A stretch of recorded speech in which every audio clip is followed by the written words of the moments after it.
What's up and welcome back to BarDown Talking Hockey, episode number 108, presented by the Barroom Network. My name is Vinny Parisi, and I am super stoked to be here with each and every one of you today. And this right here, this is Frankie Mueller, and he's extremely excited by today's date because he knows everybody in the chat's going to be watching. A little extra light on their feet, Frank. How you doing? Somebody's in a good mood today. You think I wouldn't be? You think I wouldn't be? I don't know a damn thing about hockey. Let me be clear. As Stephen A. would say, Travis Dunway says, yo, let's go crack again. Skoke says, dudes. Vinny with the 420 glasses. I was wearing these last week. Or 2 weeks ago. Was it 2 weeks ago? It was last week on Wednesday because we've had two shows since Wednesday. Happy playoff Thursday to you, Tom. Very excited to be here today. We're hoping that today's games resemble yesterday's games, where the teams that lost in game one win game two. That's what we're hoping for here on this Bar Down Thursday. Let me explain something. Yesterday, I went to the Chicago White Sox game for the first time this season. And I would like to thank the Vite family for inviting me to take said tickets. It was very nice of you. Saw the Sox get smoked. Saw Trey Turner hit his first home run of the season. First home run in a Phillies uniform. That was really cool. My guy. Your guy, dude. Trey Turner. He's a beast, man. He was awesome for Team USA in the World Baseball Classic, and now he's playing for the Phillies for the first time in his career. All is good. Wasn't even mad about it. The White Sox stink. That's okay. I'm happy to watch Trey Turner hit his first home run of the season in person. But that's why we're doing this show today, early in the morning, with you guys at an unusual time once again. But I really don't think it matters because we're going to be talking playoffs all throughout playoffs. It doesn't matter if it's Monday, Tuesday, Wednesday, Thursday, Friday. It doesn't matter. We're talking hockey, and we're going to get to all the excitement in period number one. Hello to my friend Foster. Very happy you're here with us today. 10:35 in the morning Central Time, 11:35 East Coast Time. Frank. The New Jersey Devils suffered a hand of defeat to the New York Rangers on Tuesday. Your thoughts? It had to be rough to watch for you. Yeah, no doubt. It had to be very rough. They looked flat. Yeah. Ultimately, they didn't play bad, I wouldn't say, in terms of limiting the Rangers' chances to score. Only gave up 23 shots on goal, which if you're a team, you live for those types of games. Limit the opposing chances that the Rangers would get to score and then go from there. And then you just play well defensively and play well in net. But Vanacek just didn't look like he did all season. The power play was horrendous. They were 0 for 4 on the power play, and they didn't even get a shot on the power play. So their special teams looked piss poor. And Vanacek just didn't live up to what we saw from him in the regular season, which goaltending was a scary part for me for the New Jersey Devils. We know how good Vanacek's been, but if he goes down the hill, what happens there? So I think in game 2 tonight, we need to see some changes from the New Jersey Devils. Timo Meier played with Dawson Mercer at the end of game 1. Is that going to happen in game 2? Or some lines going to be changed? Are we going to see them play together? Maybe. I think it needs to happen. I don't know how you'll feel about this, but I think that they should start Schmid. I really think they should give him the nod. I know how good Vanacek's been this season, right? He's been the best goalie that the Devils had this season. But I love the way Schmid has played this season. And I'd love to see him get a little bit of playoff experience under his belt instead of sitting as a backup for the whole series. Um, I think that would light a fire under their asses. I really do. I have a feeling you'll disagree with me because of how well Vanacek's been this year, but I'd love to hear what you think. It's not that I disagree with you. I can confirm it's not the case. Vanacek is starting for the Devils today. That has been confirmed. Schmid is backing up, so everything you're saying is spot on in terms of Schmid, not Blackwood. Blackwood is watching the game from the press box, which I would like to do, but Blackwood probably wouldn't. The defense pairs are going to stay the same. They did an okay job. I hated. You're right. Special teams was a killer. They gave up 2 power play goals to the Rangers and couldn't even muster up a shot in the first 3 of their 4 power plays altogether in the game. So Timo Meier played the first game on his third line, which is kind of where the Devils ended the season with him, playing with Boquist and I'm trying to think of who else it would have been. Boquist and Boquist and Holla. That's what it is. And that's not going to happen. He's starting the game with Nico Hischier and Dawson Mercer on the top line. They didn't allow a shot when they were playing together in the final, and it was only 3 minutes of ice time together with Meier and Hischier. But that's gonna be the case in this one, and I'm honestly expecting a big line because Nico was the Devils' best forward in their game against the Rangers. Jack Hughes scored the goal, the penalty shot. I think their problem in that game, I counted on my own without even officially scoring it or whatever. I counted 6 or 7 chances that the Devils had to put one on Igor, and they passed it last second. Yeah, that can't happen. That cannot happen. I hated the first period. They played a little bit better in the later part of the first period, awful in the beginning of the second period, finished the second strong, played well the whole third. If they replicate certain portions of the last game, I think they can win this one. And obviously, I'm kind of calling this must win for the Devils. Jack Hughes getting the last goal on a goalie. I don't really count the empty netter. Empty netters don't really kill momentum going forward in a series. I think Jack Hughes' goal they didn't get shut out. They didn't get shut out once this whole regular season. Only them and the Leafs. Only them and the Leafs, the only 2 teams that didn't get shut out once in the 2022-23 season. And the Devils avoided that happening in the first playoff game, creating that narrative. They're not going into this game with pressure to just score a goal. They need to play at their lines. Meier with Hischier and Mercer, Palat with Hughes and Bratt. Wood stays in the lineup somehow. He had a terrible game. Bad penalty led to the Kreider goal. With Holla and Tatar. Thought Tatar has been awesome all season long. Sharangovich gets back in the lineup. And the reason I think that is huge, Boquist comes out. I would have taken Wood out instead of Boquist, but Lindy Ruff. Sharangovich is the Devils' best penalty killer. He's their best penalty killer by far. And they gave up 2 power play goals last game. You get Sharangovich in there, maybe things are different. I don't know why he sat in the first game. That just made no sense to me. That was almost as dumb as the Wild starting Marc-Andre Fleury last night, which we'll get to. They are going to get a boost from that on the penalty kill. You never know what happens at 5-on-5. You put a sniper like that on the 4th line with McLeod and Bastion, who aren't bad players themselves. I'm going into this thing knowing that changes are going to be made.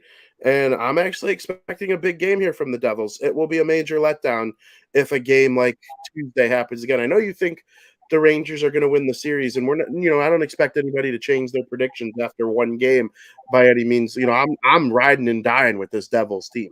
I really don't care what anyone thinks about it either. And that's what you do when you make picks or ride with your team. Changes need to be made, though. Otherwise, they're not going to win. Luke's not going to play. I don't necessarily disagree with it. The Rangers looked ready. They looked more adjusted to the playoff game. Now it's the Devils starting to do that.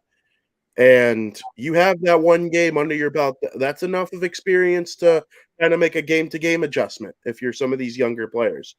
And, we'll see what happens. If the Devils win this game, I'll see no reason they can't split at Madison Square Garden. Oh, you picked Rangers in 7, I picked Devils in 7. Meaning you wouldn't be shocked if the Devils won in 7, and I wouldn't be shocked if the Rangers won in 7. Got to make it a close series, though, I know the team that loses game one always has extra pressure on them in game two because you don't want to go down 2-0. And we've only seen one series have a 2-0 lead so far. I have a feeling there will be one or two tonight. But actually, maybe not. But I don't know. The Devils get it together, man. That was a tough way to start. If you start this game the way you finished last one, they'll have a chance to win it. Yeah, you also can't pass up on open opportunities. I mean, this is a Devils team that finished second in the Metro. Get the puck on the net. You got the guys that could score. We've seen it all year. They almost won the Metro. So just don't pass up on those missed opportunities. Give the Rangers some credit here. Every guy they wanted to see on the score sheet got on the score sheet. Kane had an assist. Tarasenko had a goal. Keandre Miller had a couple assists. Adam Fox had a couple assists. All the guys you expect to see scoring for the Rangers scored and had a great game. But the Devils are better than this, and they need to not pass up on too many scoring opportunities.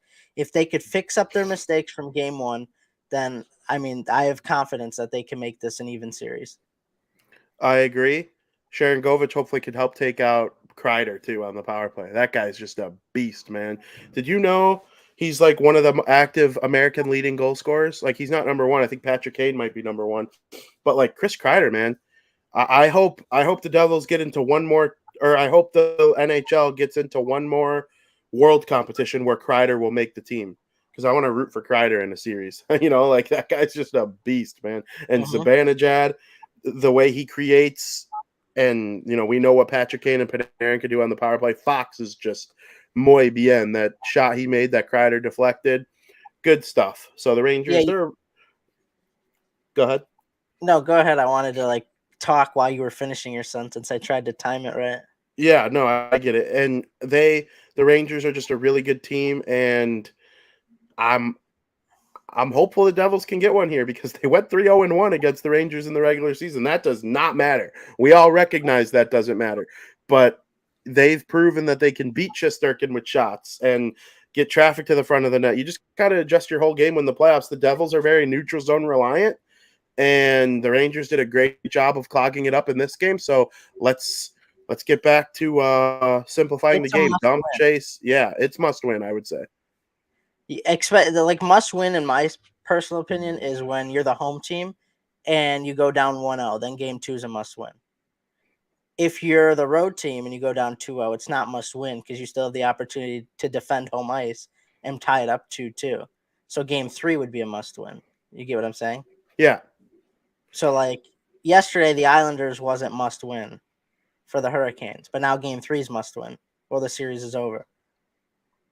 Yeah, I completely agree. And the Devils were never going to go 4-0 at the Rock. They always needed to win one at Madison Square Garden in this series. I always believe that. The Devils are not. If they win at home, they're a great road team. Yeah, they are a great road team. They're like the first or second best road record in the NHL. The Devils are not the Avalanche yet. They're not. And can any one of these teams win the Cup? I absolutely do believe that, including the Devils.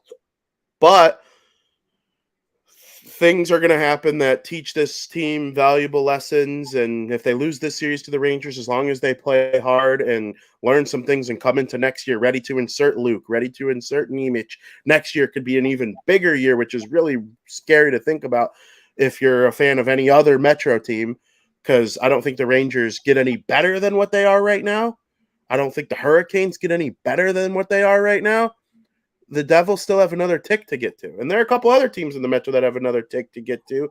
The Blue Jackets obviously have another tick to get to. Like all these teams that are on the rise. The Metro is actually loaded with teams that are going to probably start to decline a little bit in the next couple of years. The Penguins, the Capitals. We'll see what happens with the Flyers in the draft lottery and the Blue Jackets too. But I'm all in on this Devils team. And even if it's not this year, they have to win game 2 though if they want to, earn some extra playoff experience this year specifically. I agree. And that moves us to the other team that is cheered for in the Parisi household, the Boston Bruins versus the Florida Panthers. In game 1, the Bruins kind of took it to the Hurricanes. They kind of, I'm not going to say they got lucky. What did I say? Hurricanes. I meant the Panthers. they kind of, I'm not going to say they got lucky in game one against the Panthers, because they didn't. The Bruins, they won 63 games, right? But the Brad Marchand goal is one that, you know, or Florida would want back. Why do I keep thinking it's Carolina? Like, I know they're not playing Carolina. I'm not that dumb. You're hinting to a future series. Hey. I just think the Bruins, they played well in the first game. I don't think they dominated Florida per se, but they got the win. That's all that matters. Goaltending played well. They defended well. And then in game two, man, the Bruins laid an egg. I honestly would like call it laying an egg. They had their worst game I was gonna say of it's the worst season. game of the season. Of any game I'm trying to think of a loss they had, because The one to the Hawks was pretty brutal. the That was one to the the only other time that they allowed 3 consecutive goals or something in the third. yeah, and the Hawks suck. So I think that like made it a little worse, but this is the playoffs, which also makes it kind of worse. Um I think someone challenged me when the Devils got killed by the Jets. Oh, well, the Bruins haven't been blown out this season. Okay, and I went and looked back, and they really hadn't. The Hawks was the closest thing. Um, they lost a game or two to Arizona this year, which I think was an issue for them. But for the most part, the Bruins just beat everyone they played. And yesterday they laid an egg. It happens sometimes, especially in the playoffs against a team that feels that nobody believes in them, because nobody does believe in Florida. But I don't think it's crazy to at least slightly believe in Florida and think they have a chance to make this an interesting series. Matthew Tkachuk is unbelievable. He would have my second place vote for the Hart Trophy if I had one. I don't know. What's your takeaway? The series tied up at 1. Yeah, I mean, things got feisty in that game yesterday. Towards the end, things are heating up. I think we have a rivalry brewing here for many years to come, regardless of what direction these teams end up going. But, the Bruins got to do better with limiting the shots on goal that the Panthers face. I don't like that they're letting up 30-plus shots a game. I get Allmark, Vezina winner. He has the capability of stopping him, but you limit the chances, you have an even better chance of winning. He gave up a season high 5 goals yesterday, which was just unbelievable. But a big problem in yesterday's game is turnovers. Turnovers killed the Bruins. There were so many bad turnovers that led to goals, and that's what cost them the game. If you don't turn the puck over, you probably win that game, honestly. I could think of 2 or 3 goals off the top of my head that led, or 2 or 3 turnovers that led to goals yesterday. So that's something they got to limit too. You just can't take the Panthers lightly because you won the President's Trophy. If you remember last week, I think when we did our predictions, I said the Florida Panthers were the one team this year that really gave the Bruins fits. That's why I had the Bruins in 5. I didn't choose them in 4. I don't think anybody's going to sweep. I think it's very hard to sweep any team. So that's why I gave the Panthers a game. And I wouldn't be shocked that the Panthers pick up 2 wins here and the Bruins win in 6, because what I'm seeing from this Panthers is they're not going to go down easily. Matthew Tkachuk's going to give them fits. This whole team's going to give them fits. So especially with the way the game ended, I think things are going to get chippy, and maybe the Panthers steal one at home. I would not be surprised at all. But yeah, Allmark didn't look the greatest. The game-winning goal from Montour, which was the 3-2 leading goal in the third, that goal was soft. I felt like it kind of caught Allmark off guard a little bit. I mean, you got to be a little more dialed in. You got to make adjustments, right? This is a 7-game series. It's not a best of 3. It's not a one and done. So series, it's the reason the series are developed as a 7-game series is they're designed to make adjustments. So what the Bruins need to do, they got to make adjustments. They got to stay hungry. They want the cup. They think this is their year. Best team in the league. Best team in NHL history, perhaps, according to statistics. So stay hungry. I know they want to win. Make those adjustments and keep the home crowd involved. It seems like when the Panthers were scoring, it took the air out of it. Boys, we got a 2-2 game. It's far from over. This is the playoffs. TD Garden's supposed to be electric. Don't let the Panthers take the air out of the building. I mean, you're the Boston Bruins. So don't let that happen. Now you're going on the road, but when it gets back to game 5, depending where the series is, you got to get that home crowd involved. And also we didn't touch on it, but Patrice Bergeron's absence was crucial for the Bruins. That hurt them a lot. There was a lot of key situations where the Bruins could have used a couple face-off wins, and it didn't happen. So Yeah, I mean, I think the Bruins win the series, but if those Panthers are going to give them fits. I told you that last week. Yeah, and nothing's going to be easy for the Bruins throughout the playoffs. Anybody who thinks that they're just going to roll through, they might win the cup, but they'll play a couple 6-game series. They'll play a 7-gamer. I honestly think that you have to. No team just steamrolls through the cup. I don't give a crap how much you beat up on teams in the regular season. It does not matter. And the Bruins and Panthers, they got a feisty one, as you mentioned, coming up. The third period ended with some fisticuffs, and I really like the impact that Tyler Bertuzzi has had on this series so far. Oh yeah, He's just been absolute warrior. And, so I really think he's a key player going forward, especially depending on what happens with Bergeron. That feels like a game that they probably don't give up a goal in the first minute of the third period if Bergeron is there, because he probably starts the third period. He probably wins a faceoff. They probably, settle down a little bit. I don't know. I just think Bergeron changes the entire construction of the series, and hopefully he's back for Game 3 in Florida. I don't really care that it's going back to Florida. It's going to be a Bruins heavy crowd there, and the Panthers will have last change, and that's ultimately what matters when talking about home versus road. But we'll see what the Bruins are able to do in game number 3. I think if any team could kind of fight through adversity right now, it would be them. And, I think it's probably good for them in the long run that they took a good shellacking here in the first round. Because what happens if they go down 3-2 in the conference finals? Without this experience, you never know if they're able to, kind of dig down deep and get it done in that kind of situation. So we've seen the Bruins be great all year long. I thought for sure they were going to win the game when Brad Marchand scored the shorthanded goal to tie it. I was like, the frickin' Florida Panthers really served up a cheese pizza for Brad Marchand to eat, and he did not miss the opportunity. And I was like, wow, Brad Marchand, what a shot. and shout out to Lyon. He's been sensational this year. Absolutely. And now in the postseason, I mean, man, oh man, they got a goalie for their future. Can you even say he's been sensational this year, or can you just say he's been sensational since the first rainfall of the spring? I know. It's one of those things. Yeah. Since we've seen him this year. Do you remember where he came from? I don't. He was on the Flyers. I remember bad Devils versus bad Flyers a couple times. Was he really? Alex Lyon being in the net. Oh, yeah. Oh, yeah. I'm pretty sure he shared a net with Elliott at one point. He might have even shared a net with Carter Hart at one point.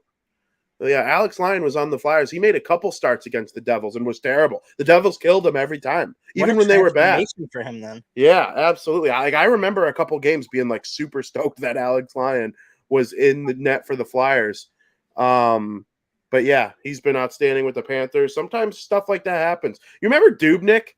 Oh yeah. How much he sucked with frickin' Edmonton, and then he stuck. He was kind of okay with the Coyotes, and then the Wild were like, "Hey, this goalie, he's kind of okay with the Coyotes right now. We're a really good defensive team, but Darcy Kemper can't stop a beach ball." This was old, young Darcy Kemper, not the good one now. And he comes in, and Dubnyk comes in second for the Vezina Trophy. The Wild win a playoff series. Kind of similar what's going on with Lyon there. So good for him. For Joey's sake, and everyone who knows Joey and has to be around Joey somewhat frequently, hopefully the Bruins are able to not be the biggest disappointment in the history of the NHL in the playoffs. That would really be tough to see. The New York Islanders, Frank. I think the Islanders have looked so good against Carolina, and they're down 0-2. I know you're Canes. You're Canes. Hey, credit to you. You called it right. I picked the Islanders. I don't feel dumb with this. Is the one thing I tweeted. I went 1-7 in game ones. Dumb, stupid, idiot. This guy. The only one I don't feel completely dumb about is the Islanders. They've played so well. And now freaking Carolina without Svechnikov, Teuvo Teravainen has a broken hand. And they're probably still going to sweep the Islanders, even though the Islanders will outshoot them 40-20. It's just one of those things when you're good, you're good. And, man, Carolina's good. The Islanders, it doesn't matter how good they've played. It doesn't matter that Frankie Borelli can scream till the vein pops out of his head. I don't know if you saw any of those clips on Twitter. Really funny. Really, really funny. That guy's a maniac.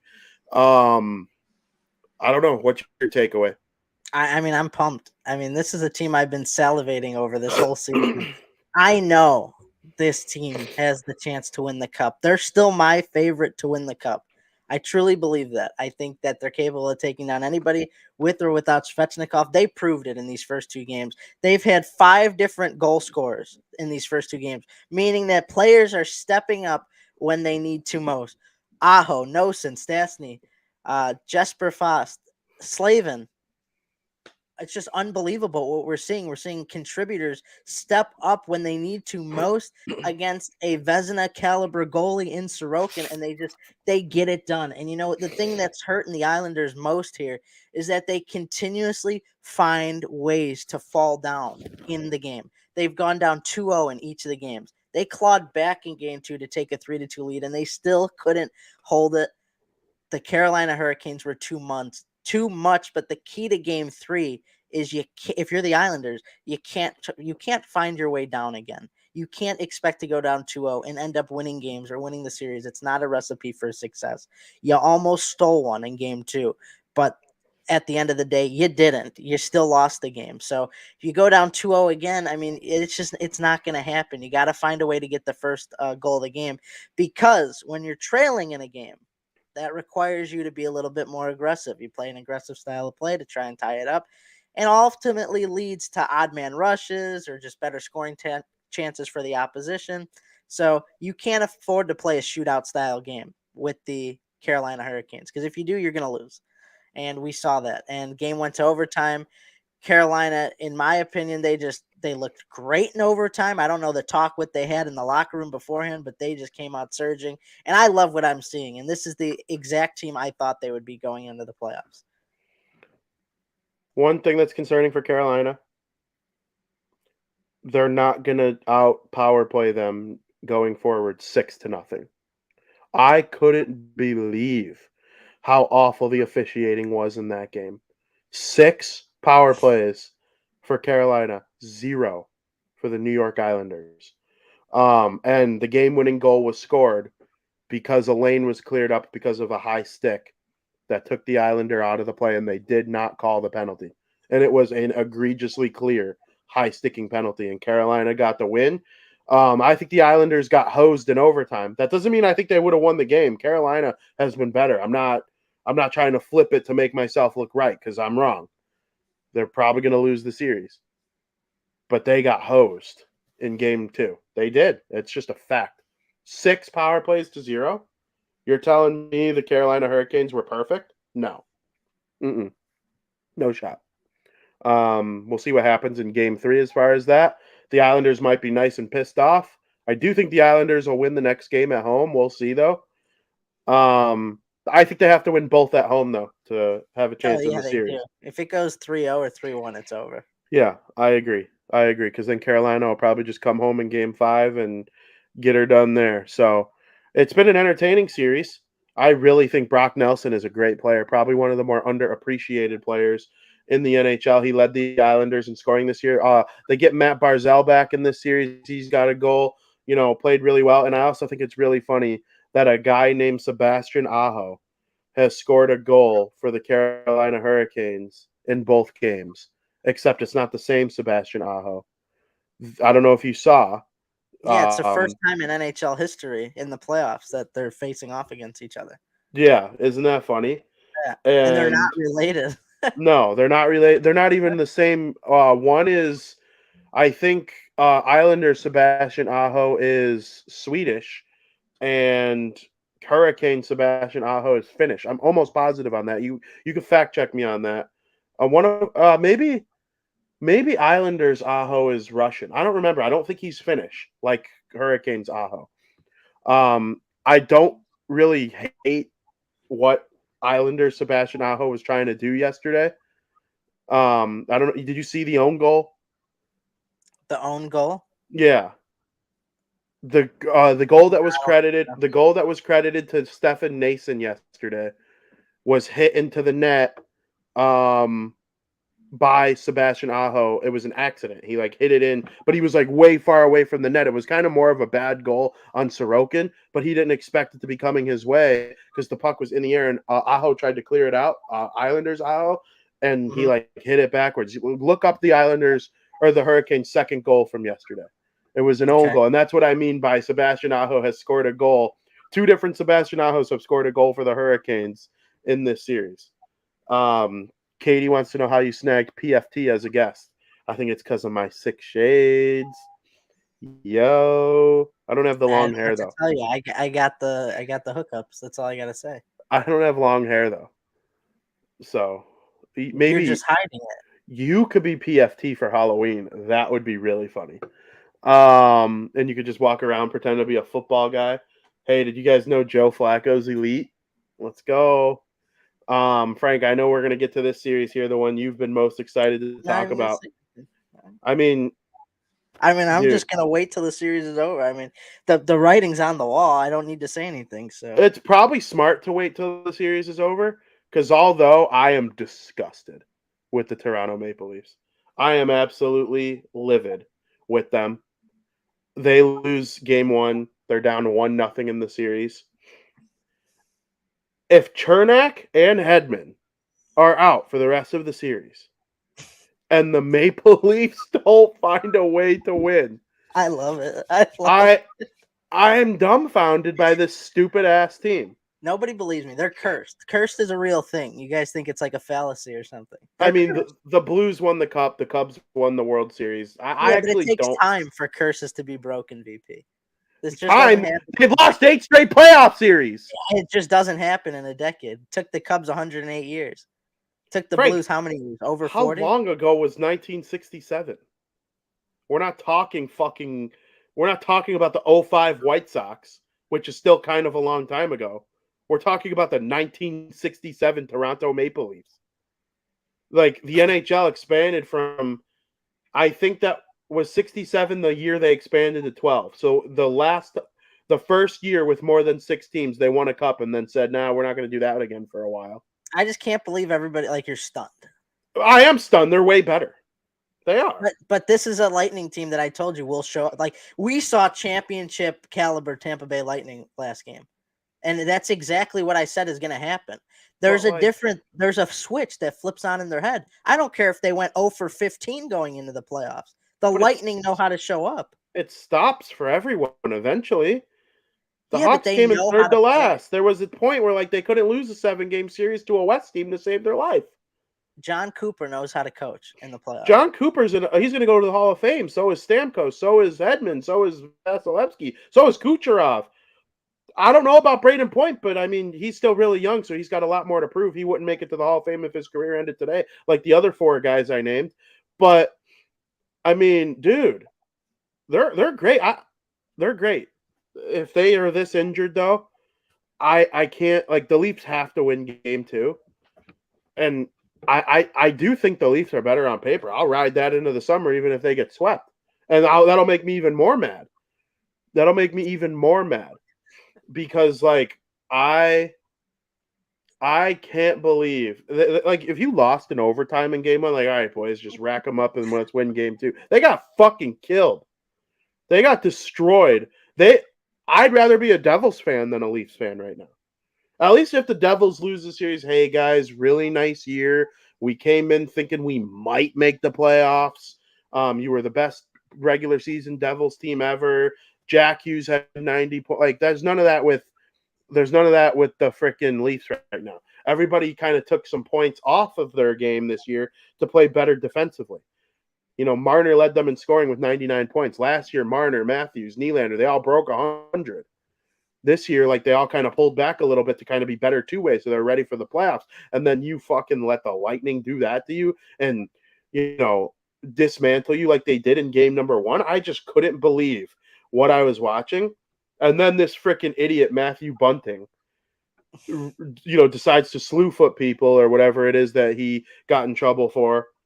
He gets a illegal check to the head. I think there was a little bit of a slew foot in there too, right?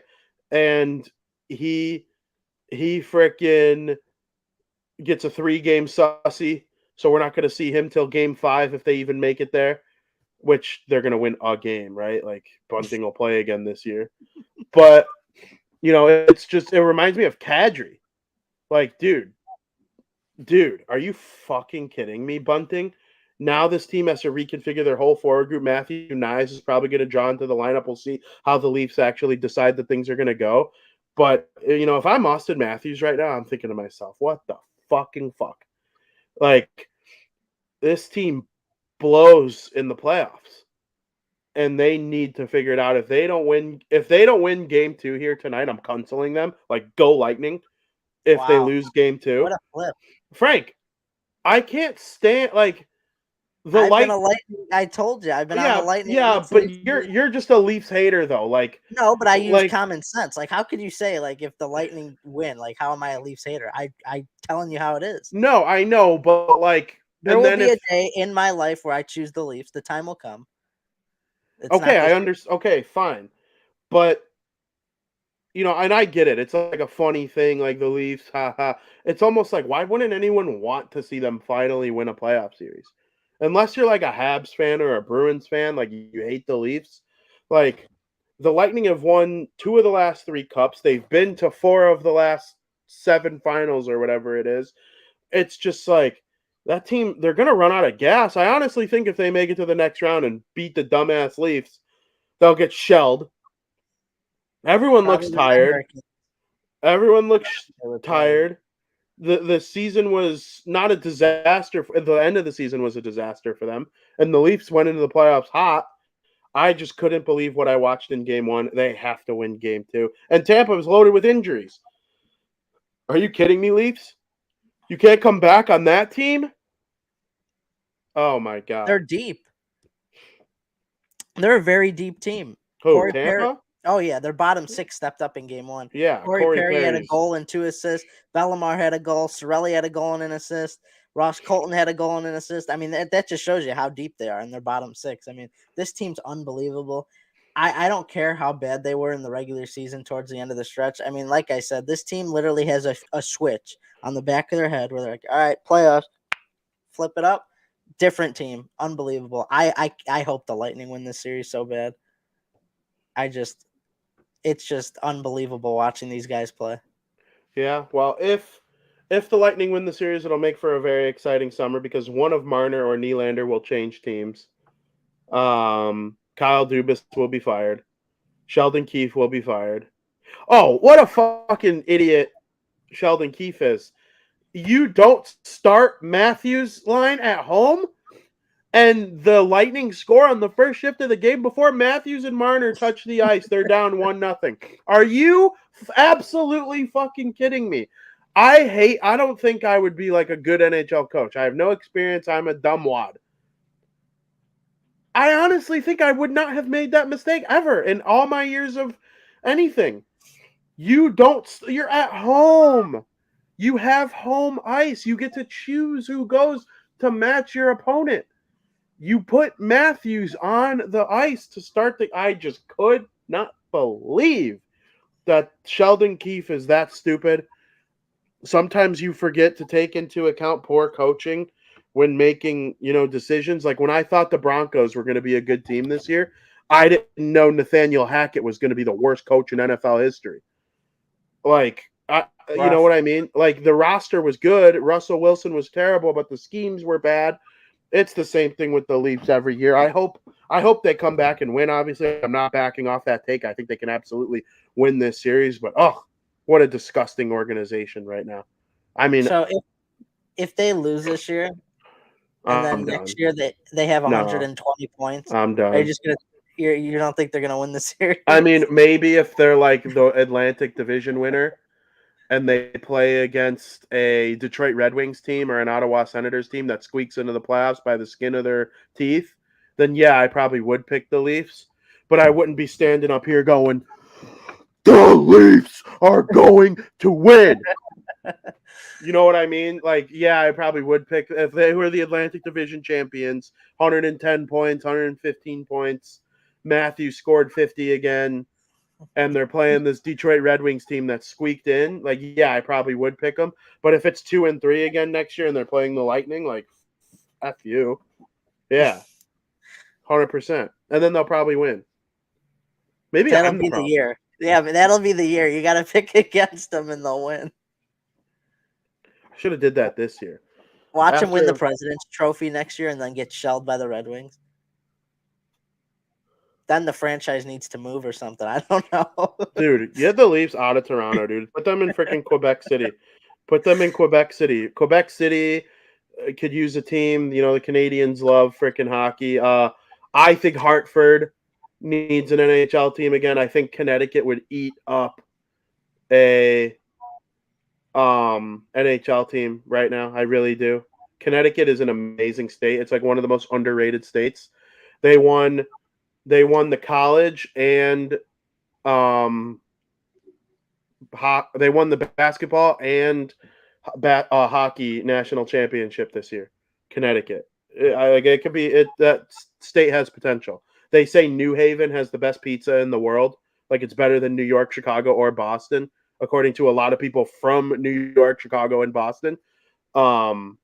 Connecticut. We need a team in Connecticut really bad. That would be my number one choice. Nashville and Connecticut.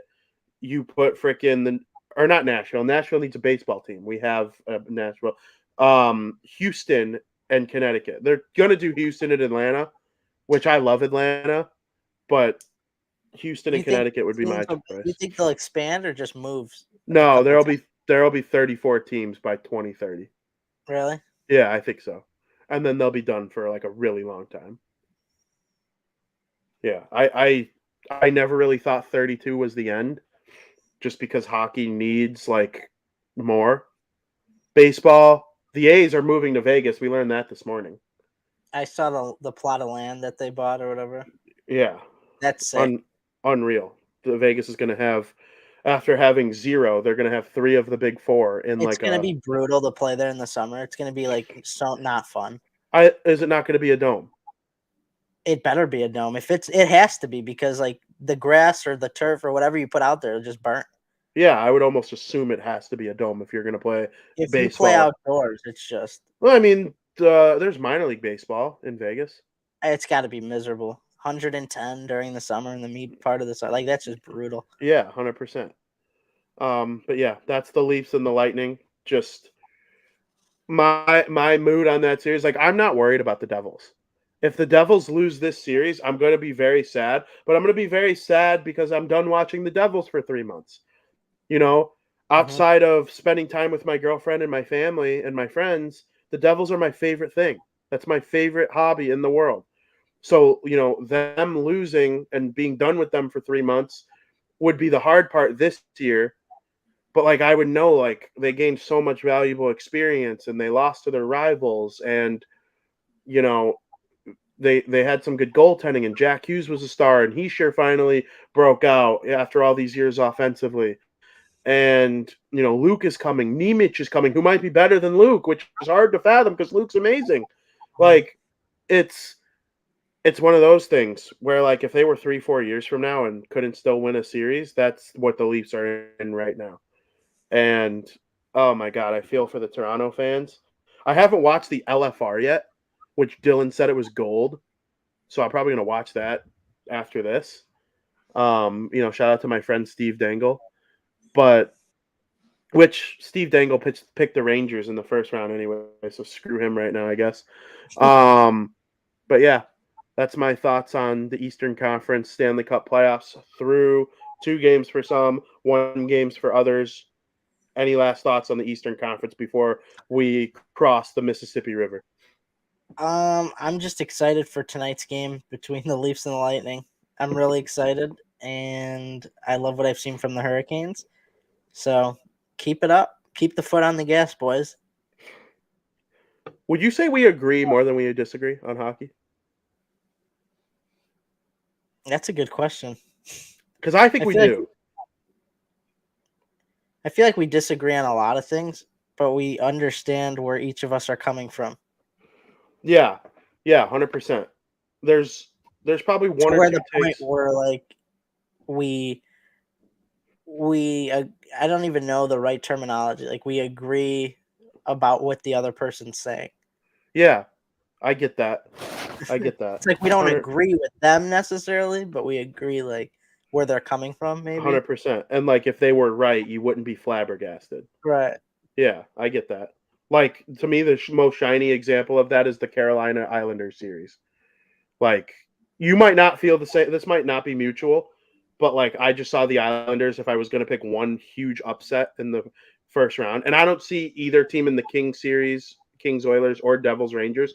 I don't see either of those teams winning as an upset or a favorite. I think it's a pretty pick'em series. But like Florida beating Boston, clearly an upset. Islanders beating Carolina, clearly an upset. Oh, Leafs Lightning, I don't see either team as an upset. And I would have said that before the series started, even though I was all in on the Leafs. Like the Lightning are still the Lightning. Seattle over Colorado would be a huge upset. Winnipeg over Vegas. I think out of all of them, the Islanders was the one that made the most sense to me, and I wanted to take at least one upset. So like I truly understand like where the Carolina pick comes from. You understand what I'm saying? Mm-hmm. But yeah, I just wanted your opinion on that. But we are going to move over to the equally as compelling Western Conference in period number 2. Welcome to period 2, where we're going to talk about the Wild Wild West. Man, the Wild Wild West, it's just such a different conference. And I can't really explain it to people. Like, maybe you can help me out with this. I've been trying to articulate in my head into words the difference between the Eastern Conference and the Western Conference, other than geography, um, for a really long time. And it's so hard to explain, but there is just such a difference. It's not like an entirely different league, but like to me, the Eastern Conference is just so like methodical and like it's like fast paced and it's about skating and skill and creating chances off the rush and defending off the rush, where like the Western Conference is just like slam. I have a perfect analogy, I think. Yeah, I feel okay, go ahead. I feel like the Western Conference is blue collar. Eastern Conference is white collar. That's very fair. The Western Conference, blue collar, they got to grind. There's always a battle down to the end. It doesn't matter. You got to work for every point you get. Whereas in the Eastern Conference, things are a lot more talented.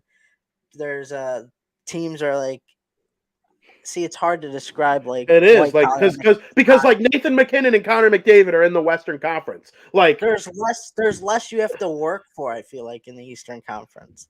Like last year the race was over. Like there's less, like where in the West there's always grinding. You know what I mean? yeah, but like even the style of play, like you can describe, this is going to annoy some older folks because like when they think of a power forward, they think of like, you know, a goon that could score. You can argue that like Leon Draisaitl's a power forward. Because he is. He's a modern day power forward. Where like he would be a pretty boy skill player in the 80s.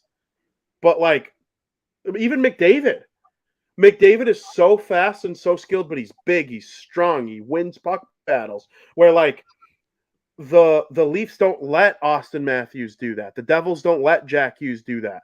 They have guys who do that for them. And they feed them. It's just so, it's like majestic, the Eastern Conference, where like the Western Conference is like rough and tough and blow your house down kind of deal. That's just like in terms of the style of play. It's kind of hard to describe, but I've always just kind of seen it that way. Like, who's the best team from the East in the last, I don't know, 20 years? The Penguins. The Penguins are the Capitals, probably.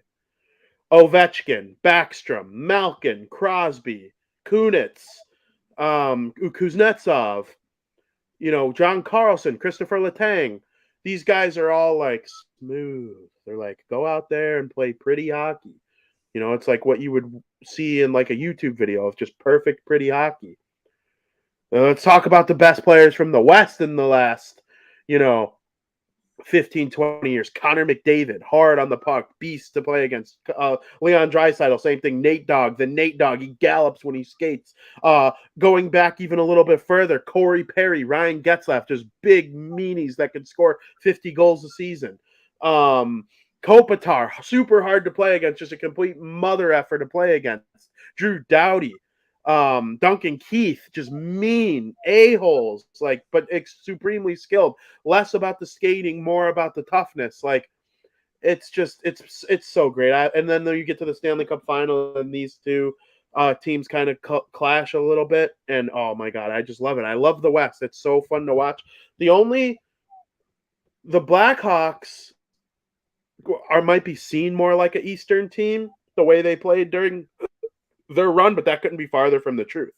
The Blackhawks under Joel were actually a defensive-minded team, but people think because Patrick Kane, Jonathan Toews, Patrick Sharp, they were like this fast, skilled, crazy team.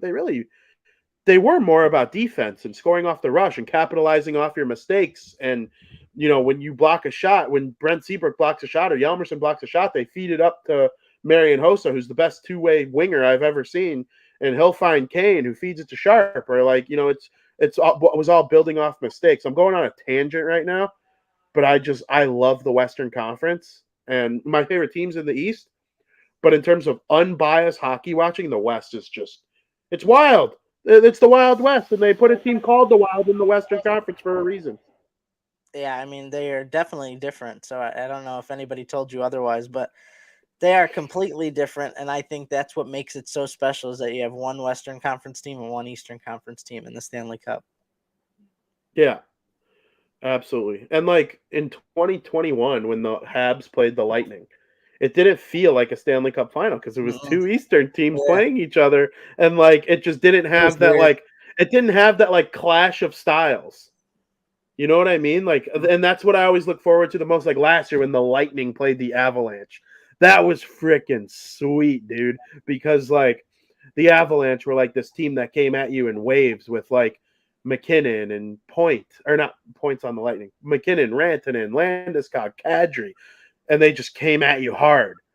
And like the Lightning, they were like, all right, we're gonna put out Steven Stamkos and we're gonna put out Braden Point and we're gonna let them do their thing. They're super skillful. Victor Hedman is gonna skate like Barishnikov out there. It's like, I love it. I love it. So let's get to the West.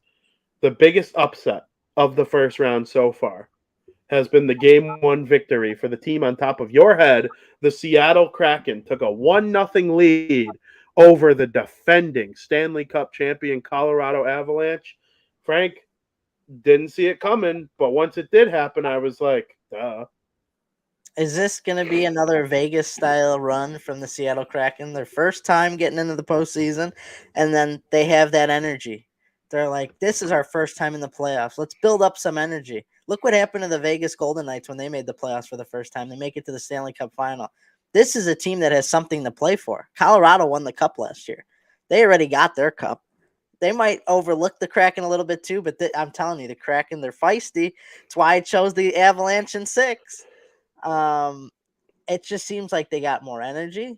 They're hyped up more because of the whole history behind this team. Their 2-year history. They want to make a deep run, want to give the fans something to cheer for. I can't wait till it goes back to Seattle.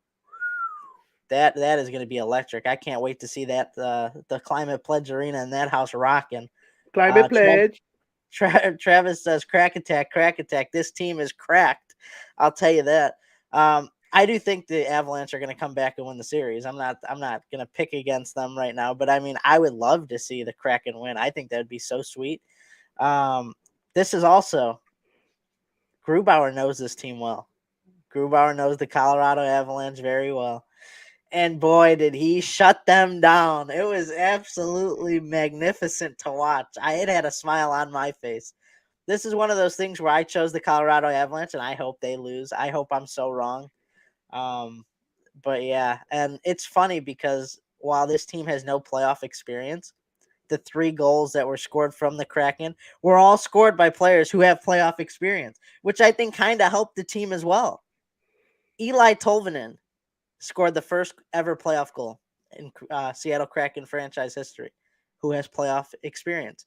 Morgan Geekie, playoff experience.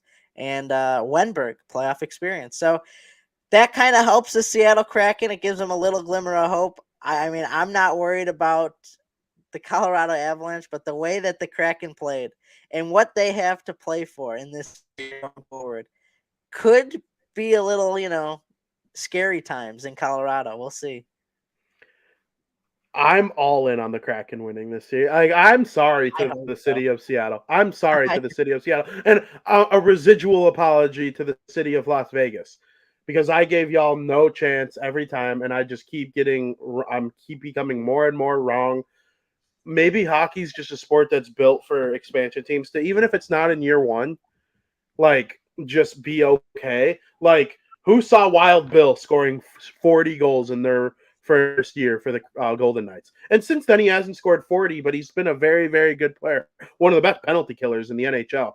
And then you got McCann, 40 in year two. And it's like, this dude's unbelievable. And like, how did Pittsburgh? And the reason the Kraken are good is a lot of the reason Vegas is good is the rest of the teams in the league are stupid.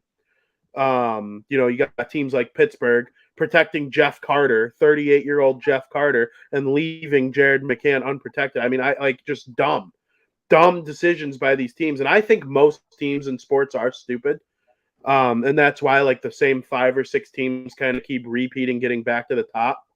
I'm kind of hoping the Devils are one of those teams that remain smart, because I think they've only been smart since Fitzgerald took over. They've only made smart decisions. Like, I want them to be one of those teams, but for the most part, most teams are just stupid. And the two new teams in the NHL have proven to be some of the smarter ones so far. And the Kraken, they first ever playoff goal, first ever playoff game, first ever playoff win. You got another one against Colorado tonight. Even if the series is 1-1, like, who predicted they'd get one in Colorado? You might have, but like I thought they Yeah, I had. had them in 6. Yeah, So they I had had to them. beat Colorado. I had them getting freaking swept. You're a big Done. sweep guy. It's the only sweep I picked, bro. And there's It's the gonna be only no sweep I sweeps. picked. There's gonna be no sweeps. You're right, but it's the only sweep I picked, so I don't feel that dumb. But I am so impressed with this team. I hope they win. I like Colorado. I'm nothing against Colorado. I'd probably be rooting for Seattle against pretty much anyone. Maybe not the Oil, but I don't know. It's going to be fun. I'm with you. I can't wait for that first playoff game in Seattle. Saturday night, baby. Grubauer looked phenomenal, though. He really did. Grubauer is a good goaltender. And the thing that I forgot to mention also is that the Kraken didn't have any scoring come from their first line. It was all from their second and third line, which that'll have to change going forward. You're not going to win the series without getting production from your first line. So I think word in the locker room going into tonight is like, you got to say something to those guys on the first line. Get them going a little bit. I'd love to see an upset, but an upset's not going to happen if they can't get that first line going. Let me ask you something, Frank. Have you ever noticed, though, in the playoffs, top lines go cold, like, on the road? Like, Patrick Kane, he didn't always have the best. Like, there were a couple series where people were worried about Kane. They were worried about him against the Lightning in the final. Well, when did Kane break out? Always at home. Sometimes, but on the road, guys like Brian Bickle, Michael Frolik, I'm drawing a blank on Dave Bolland. Those guys would always rise to the occasion on the road, because you kind of have to if you want to win the Stanley Cup. You need your depth players to show up on the road. Then when you're at home and you have favorable matchups, that's when you might start to see some of the Kraken top guns start to produce. And stuff like that happens. That's the playoffs. Every now and then you get these weirdos who are good everywhere. Jack Hughes, Patrick, or not always Patrick Kane, but sometimes Patrick Kane, Artemi Panarin, Connor McDavid, Leon Draisaitl. Like there are the weirdos that do good no matter what. That's why they're considered like top 10, 11 players in the league. But I've loved what I've seen from Seattle this season. They almost caught the Kings. They legitimately almost caught the Kings and ended up playing the Oil. So, if you think the Kings are this great team or the Oilers are this great team and you don't give Seattle the respect, you're just kind of overlooking it, because Seattle's a very, very good team. They have outstanding defense. Vince Dunn is a warrior. Dude gets hit in the face with a puck. He's like, yeah, I'm good. Just unreal stuff. So credit to the Kraken, who go up 1-0 over the Colorado Avalanche. They will play game 2 on Thursday night. Very much looking forward to that. Frank, another big upset. Your Golden Shites go down 1-0 in the series to the Winnipeg Wets. What's your takeaway? Yeah, this is the one series that pissed me off here. I was not happy about this freaking slaughtering that I the told you Jets the Jets would be threw dangerous in the down playoffs. on Vegas. Now, what was the one thing we said all year about the Jets being our sleeper team? What needs to happen? Well, their top guys need to perform in this game. Kyle Connor, Pierre-Luc Dubois, and Blake Wheeler combined for 6 points. Not to mention Lowry had a couple goals in there as well. But I mean, we got some of their top guys scoring, and that's what needed to happen for the Jets if they want to pull off the upset here. I mean, this was just a bad performance all around by the Vegas Golden Knights. It was actually like painful to watch. It wasn't even fun to watch. It was historically bad. They only had 17 shots on goal, which was the lowest in 5 years since December 12th, 2018. I mean, how do you finish a game with only 17 shots on goal? You might as well not even show up or drive to the building. I mean, it's just unbelievable. Eichel's debut was kind of like underwhelming in the playoffs.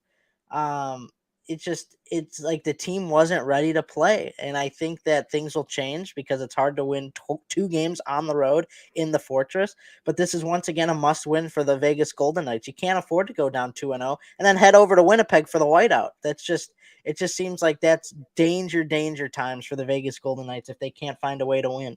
And another thing that worried me going in, not necessarily going into the playoffs because of how well he played, but their goaltending is a little scary. Brossoit, he went 7-0-3 to end the regular season, and then he just didn't look that good. I'll give him the benefit of the doubt that the Vegas Golden Knights couldn't get anything offensive flowing, but that doesn't take away from him letting in all the goals he did. It looked really bad for a team that has a really good home record. So I expect big changes to occur. I do think the Knights will even up this series at 1. It's just really hard for me to believe that the way the Jets season went, that they're just going to take 2 on the road against the Knights. I think the Knights are better than this. Like I said, it was historically bad. The first time they've only had 17 shots on goal since 2018. So I don't think that's going to happen again. That's not going to happen 2 games in a row. So I do think the Vegas Golden Knights are going to come out swinging and even this series up at 1. Jets, Jets, Jets. I don't really care who wins the series. I just want good hockey. I thought Vegas was going to stomp on them. And the Jets, they took a 1-0 series lead. Going back to the whiteout is going to be super fun. That's one of my favorite atmospheres in the NHL is Winnipeg in the playoffs. My goal in life is to go to one Winnipeg Jets playoff game. I want to be a part of that whiteout there. The super, super cool looking. Yeah, it's funny to me. They do the whiteout and the team doesn't wear white at home.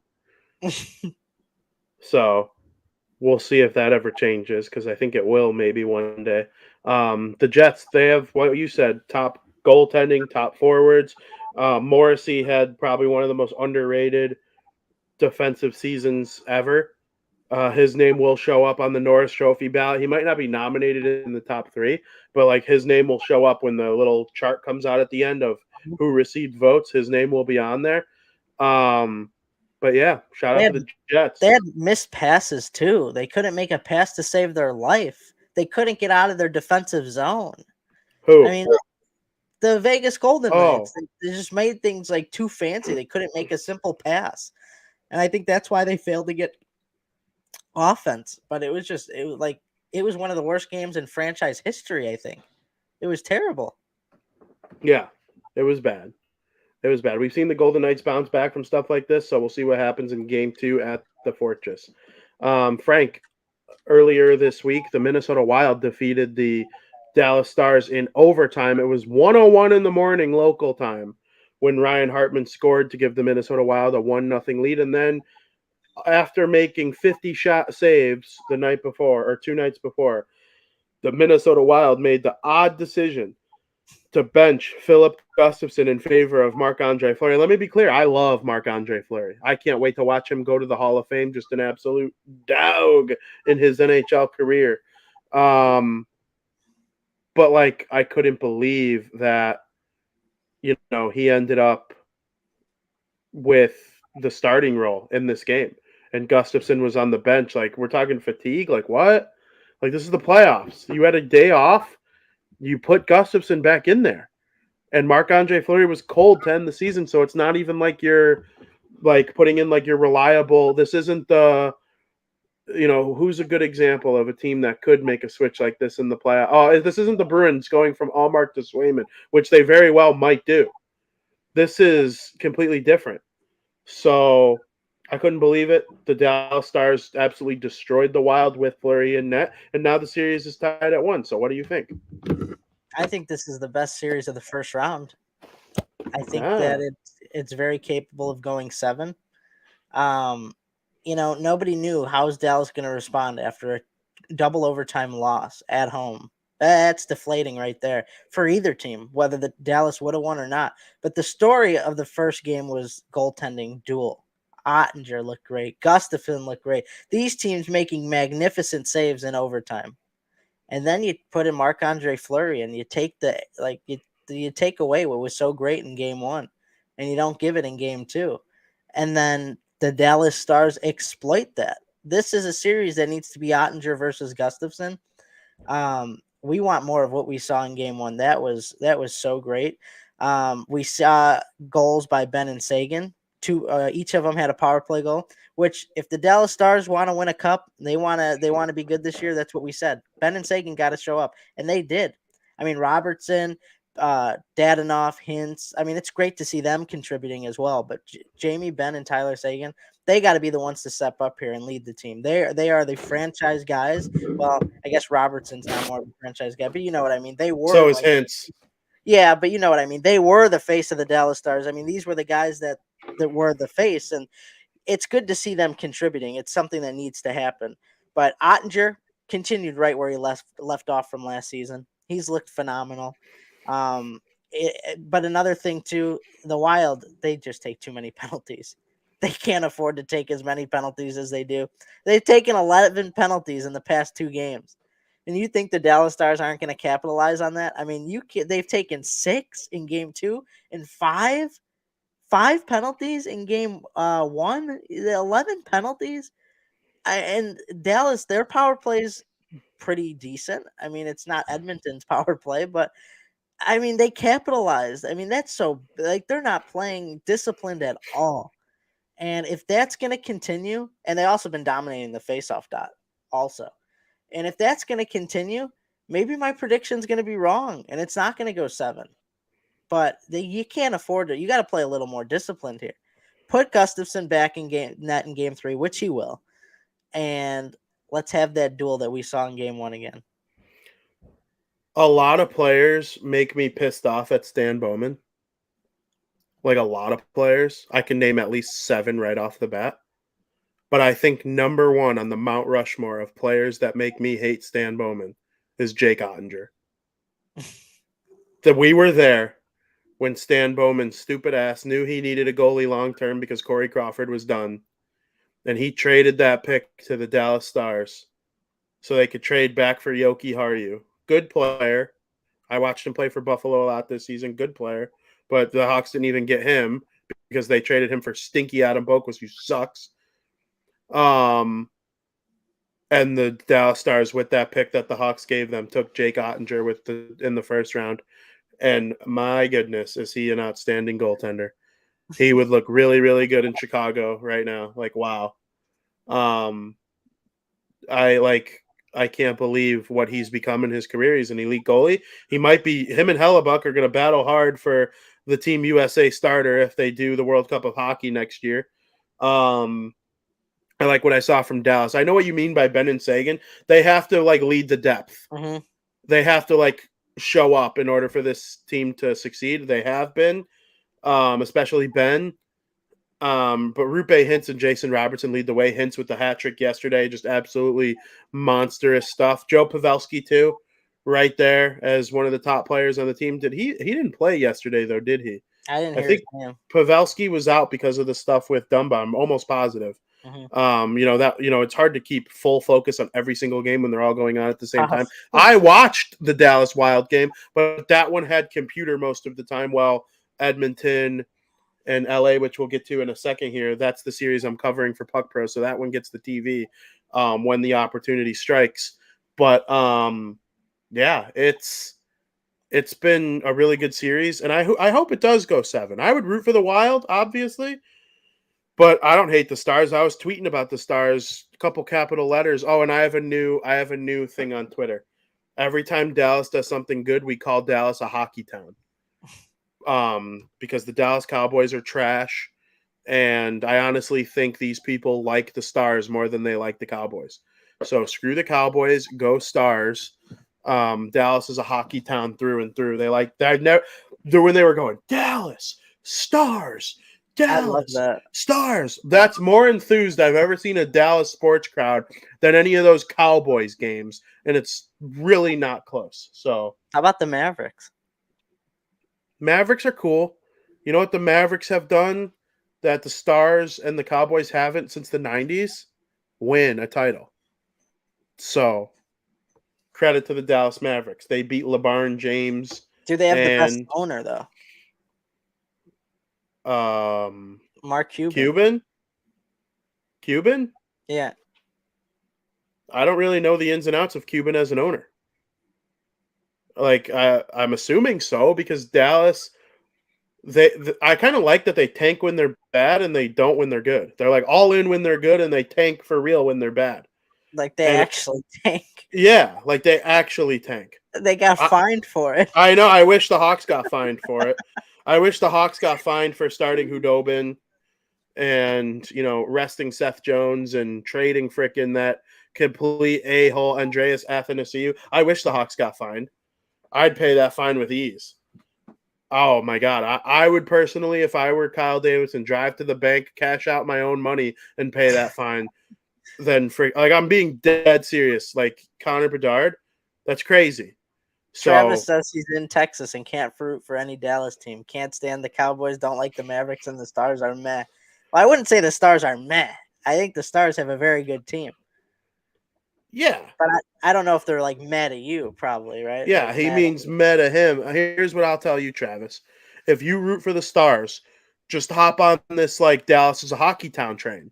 If you're gonna like shit on Dallas, that's a good way to shit on Dallas sports. Is to like, yeah, let's go Stars, the hockey town. Dallas is a hockey town. Because the Astros play in Houston and the freaking Rangers play in Arlington. So not close to Dallas. I don't know if it's close to Dallas, but they're not Dallas. They don't identify as Dallas. So go Stars. Dallas is a hockey town through and through. Speaking of hockey towns, Frank, the Edmonton Oilers versus the Los Angeles Kings. This is my favorite series of the playoffs. That doesn't include a team I like, the Devils. The Los Angeles Kings took a 1-0 series lead when they were down 3-1. And our guy, Adrian Kempe, I didn't know this. Adrian Kempe was the first player to score 40 goals or more in a Los Angeles Kings uniform in either of our lifetimes. wow. Did you know that? No. The last player to score 40 for the Kings was Luc Robitaille in 1993-94, meaning that season ended in April or May or whatever, and then your boy was born that following December. So they have not had a 40-goal scorer, and that's a team that's won 2 cups, good players for a long time. They never had a 40-goal scorer in my lifetime, and Kempe did it this year. Well, he gets into the playoff, scores 2, makes it a game for the Kings, and then NJ Kopitar ties the game with 11 seconds left. He wears number 11 to force overtime, and then they get to overtime, and Kopitar getting the secondary assist on the overtime game winner scored by Alex Iafallo gives the Kings the 1-0 series lead. Kopitar with a 4-point night. Shout out Puck Pros covering the series, wrote about Kopitar being an impact player in the series, recapping every game. Go check it out. That's a little unshamed plug. And then in game 2, the Edmonton Oilers come out firing again. 2-0 lead. Goals by Leon Draisaitl and Derek Ryan get them up 2-0. And then they blow the lead again. I'm like, holy shit, what's going on with this Oilers team? And then, the Kings, they come back. They're rambunctious. They got a goal from Philip Deneau, who's done a great job containing Connor McDavid at 5-on-5. 0 5-on-5 points for Connor McDavid so far in this series. Another player that makes me hate Stan Bowman. And then you got the Italian, Gabe Velarde.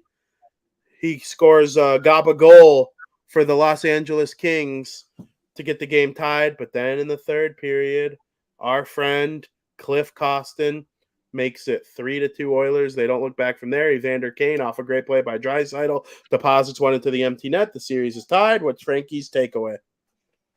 That the Oilers really choked game one, and what a steal that was for the Los Angeles Kings. Oh my God. You go down 2-0, series is over, especially against this Oilers team. You find a way to steal one at Edmonton, and now you come home. And I'd love to see the Kings get one here. If they win game 3, anything's possible. I mean, but last year, Kings won game 1, and the series went to 7 games, and the Oilers won in 7. They've done a great job limiting McDavid. He's only has 1 point in the series, and it came on the power play. Like you said, 0 5-on-5 points. But the Kings have the same problem that the Islanders find themselves in, and that's going down in the game early. Can't find yourself down 2-0 every game. I mean, you're just not going to win, especially against the Oilers. When you have to play more aggressive and the Oilers have more opportunities to score because you're playing more aggressive, McDavid, Nugget, Draisaitl, they're all going to have their opportunities to score, and they're probably going to pot a couple. So the fact that they stole game 1 was a huge win for them. They aren't taking a lot of penalties, which is great because we saw that the Edmonton Oilers had a historic power play this season. So limiting the penalties has been a recipe for success in that area for the Los Angeles Kings. But I think that it's only a matter of time before the Oilers really step up and take control of the series. I have them in 5.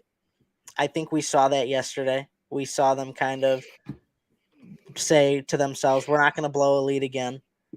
Took control of it in the third period, didn't look back from there. However, the Kings did have some opportunities to tie it up with the goalie pulled. They kind of struggled to get, Corpusalo out of the net. But when they did, I think they had like one opportunity to rifle one at home to tie it. If they were to let that game go to overtime again, it was anybody's game. And if the Oilers go down 2-0, going back to Los Angeles, I think the Los Angeles Kings are here for an upset. But not anymore. Oilers get the win. I think Oilers will win the series, but wow, they need to clamp down. I mean, both teams need stuff to work on. Kings need to work on not going down early in the game, and Oilers need to work on when they have a lead to not choke the lead and play a little more defense here. I'll say this. I think the Kings is the worst possible matchup for Edmonton. Not because I think the Kings are better. I just think they have Danault and Kopitar. And like two guys who are very, very capable of not shutting down McDavid, but trying to contain him. And McDavid had 8 games this season, including playoffs, where he scored 0 points in the game. 2 of those 8 came against the Kings. One of them was on Monday. And then he got the 1 power play assist, a very nice pass to Leon Draisaitl, but 0 5-on-5 points once again, which, yeah, McDavid is a power play merchant just as much as he is a 5-on-5, but that doesn't take away from his 5-on-5 production. He still, was outstanding in that department all season long. So if they get past the Kings, I expect McDavid to put like Conn Smythe trophy performances against everybody else that they play. Like, let's say in the second round they play the Kraken. Freaking McDavid's going to go off. I do believe that. So we'll see what happens there. But, this is a tough matchup for the Oilers overall. They just got to find ways to win. And that's how it takes to win the Stanley Cup. That's how Gretzky had to win Stanley Cups. That's how Crosby had to win Stanley Cups. You change your game a little bit. And you do what you can to win. It's not all about just putting up crazy numbers on the score sheet. And McDavid is learning that. I still think he's played amazing. He drew that penalty that led to the 5-on-3 goal in game 1 by using his speed. He makes things so hard on the opposition that they focus in on him so much that does open things for Leon Draisaitl. We wrote an article for Puck Pros, playoff Leon, ready to rock. I just tweeted it. You could go read it at Vinny Parisi on Twitter. I was really excited writing that one because I love Leon Draisaitl, and 3 goals, 2 assists, 5 points in the 2 games so far for Edmonton.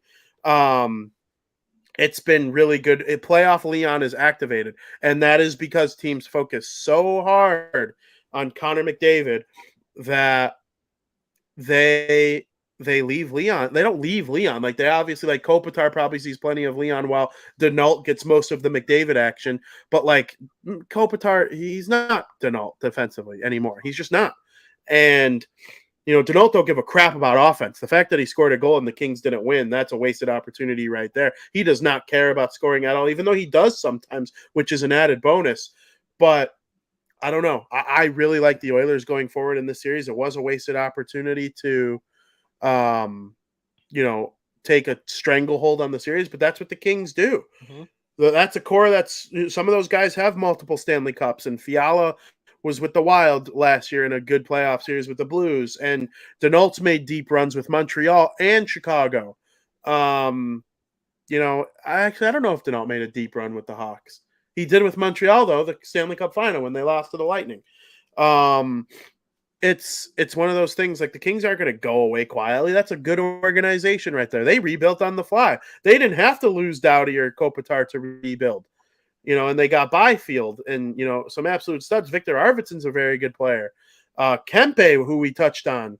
Mm-hmm. So they're not going to die easy in this series. McDavid and Draisaitl, they're going to be just fine, I think. And you mentioned Nugget, Ryan Nugent-Hopkins, just outstanding. All of their forwards have 10 or more goals this season. You saw Cliff Costin be the hero yesterday. That guy had 11 goals in the regular season. They kind of made like a BS trade with the Blues on October 9th to get him. And he never had more than 4 goals in his career playing for the Blues. He was their pick. He was their pick at the draft we were at. They picked 31st overall as the defending Stanley Cup champions. Or no. That's incorrect. The Blues had the Penguins pick that year. I can't remember why. The Blues had the Penguins pick as the defending Stanley Cup champions. That's why they made the 31st pick.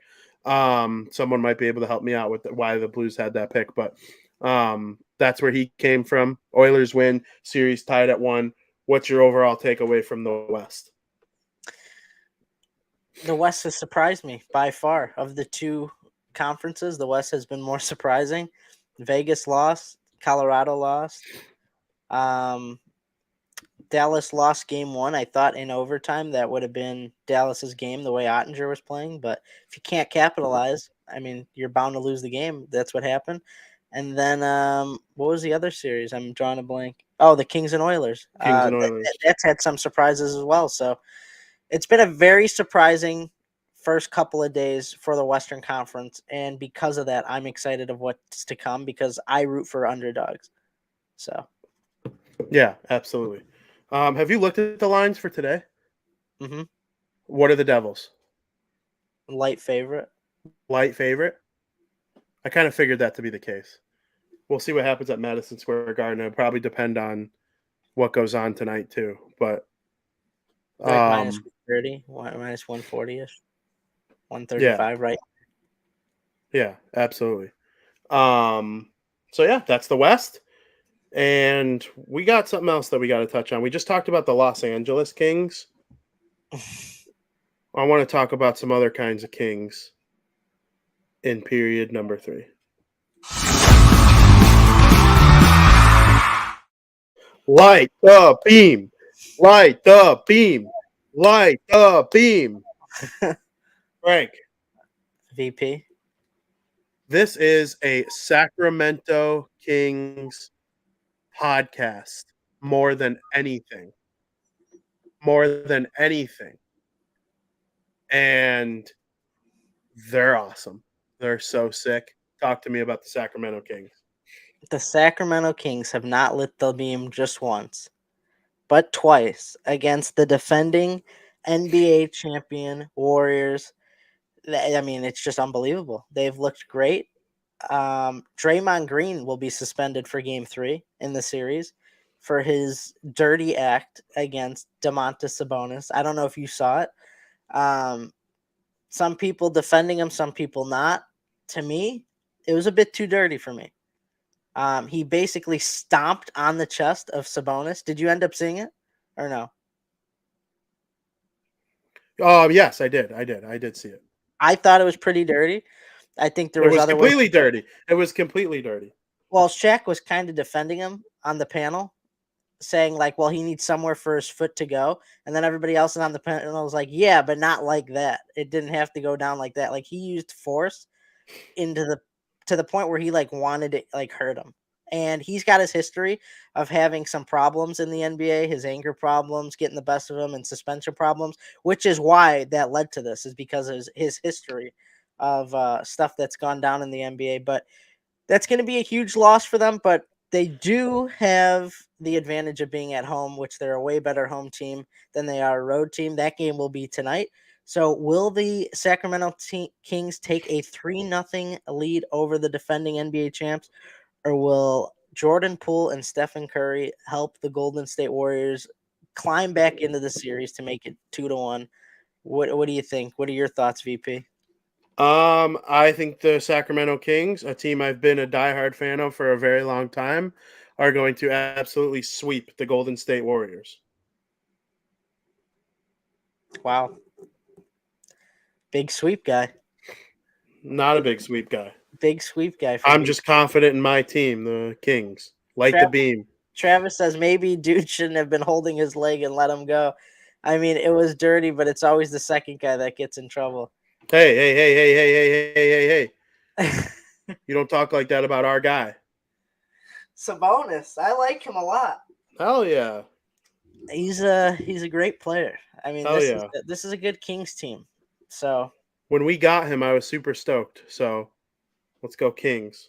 Hey, the Bucks bounce back too without Giannis. Grizzlies bounce back without Ja Morant. I saw this after Katie went to sleep. Did you see? I got to tell her if she's not watching. They tweeted Taylor Swift lyrics with "They won." Who? The Bucks. The Bucks dominated without. They tweeted, "Don't get sad, get even." Which the series is now even at 1, so it's a good thing. That's exactly how you respond after losing the first game. Like, you're the best team in the NBA, and you lose a game against the 8th seed. Giannis gets injured. Giannis doesn't play in game 2, and you respond by at one point being up in the game 30 points. It was unbelievable. The domination and the depth that this Bucks team has was absolutely incredible. And it just goes to show you that they would love to have Giannis on the team right now.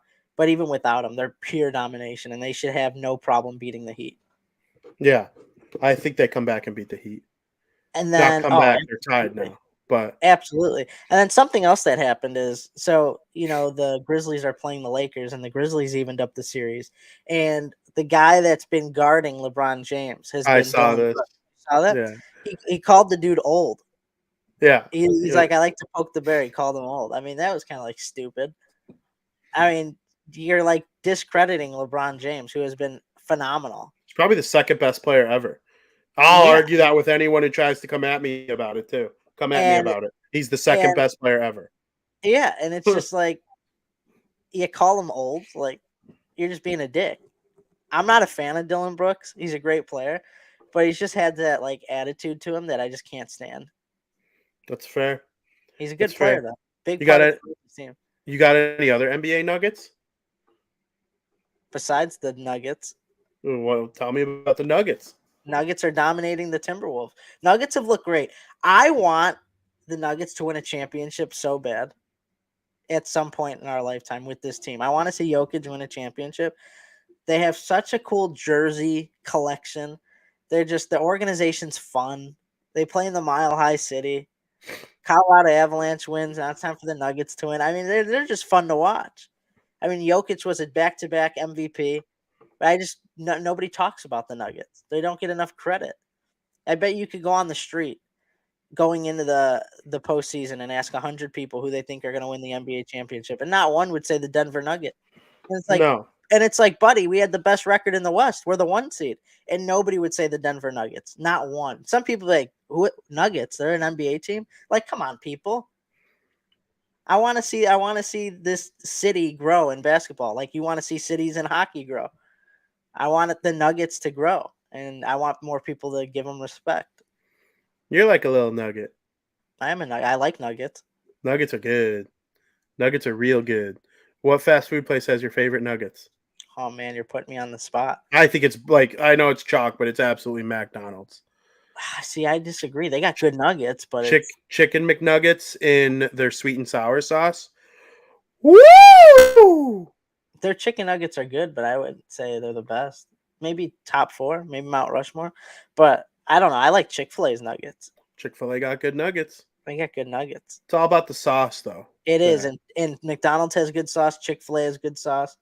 There's really no bad nuggets. I guess the worst nuggets is Burger King. Yeah, I don't like Burger King nuggets. But I still eat them. So Yeah. it's like they're probably the worst, but I still eat them.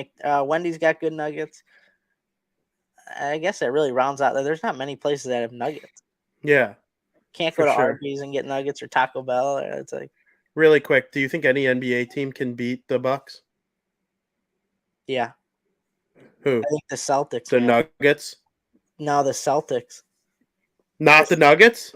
You would pick the Bucks? Yeah, probably. Okay. I think if the Nuggets, well, the Nuggets are in the West, the Bucks are in the East, so the only way they play each other is in the championship. Yeah. So if the Nuggets were to make it to the NBA championship, I think they need help from an Eastern Conference team. This Celtics team is so good, VP. Is so good, especially on the road. It's unbelievable what we've seen for them, the way they perform. They don't let anything get in their way. It's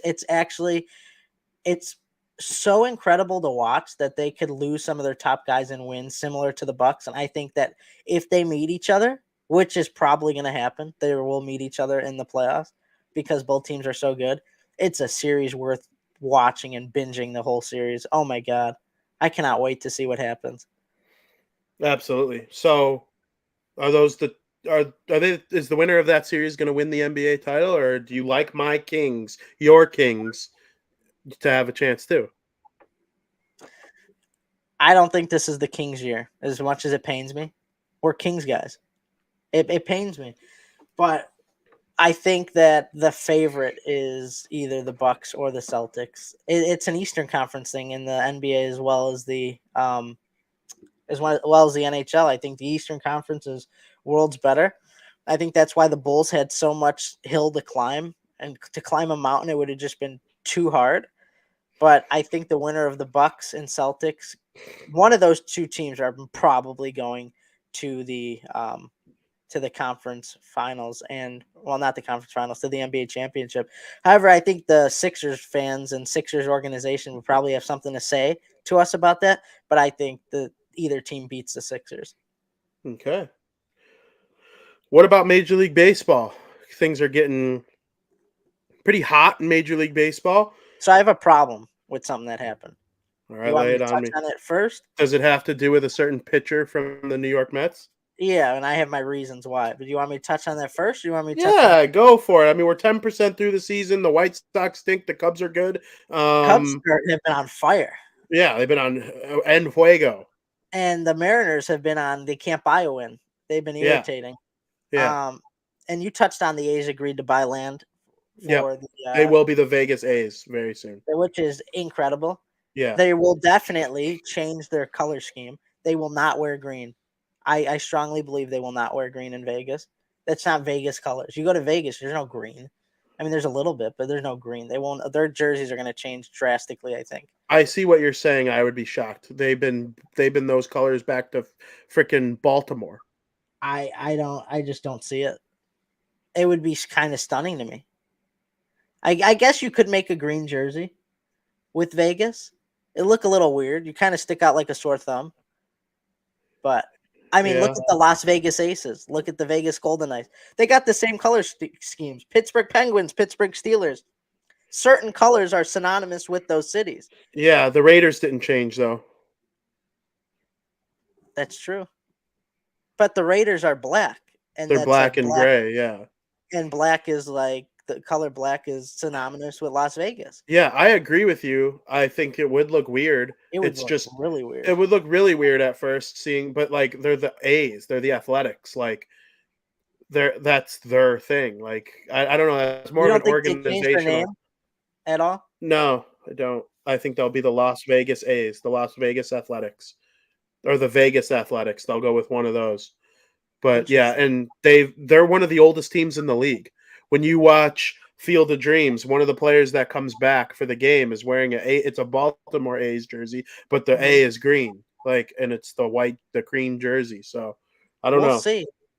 I don't know. I have a weird feeling they might change the jersey or even partially. They might finagle the name a little bit too, because Las Vegas A's to me doesn't roll off the tongue. Would they consider making them the Aces, like the Las Vegas Aces, or no? And then you could still call them the A's. We're the A's. We're the Aces. Yeah, it wouldn't. It wouldn't. Finagling a little bit. Yeah, it wouldn't stun me. If I had to bet on it, I would lean against it just because they're 100 years old. But I don't know. I feel bad for the people in Oakland, though. That's two teams they lost now.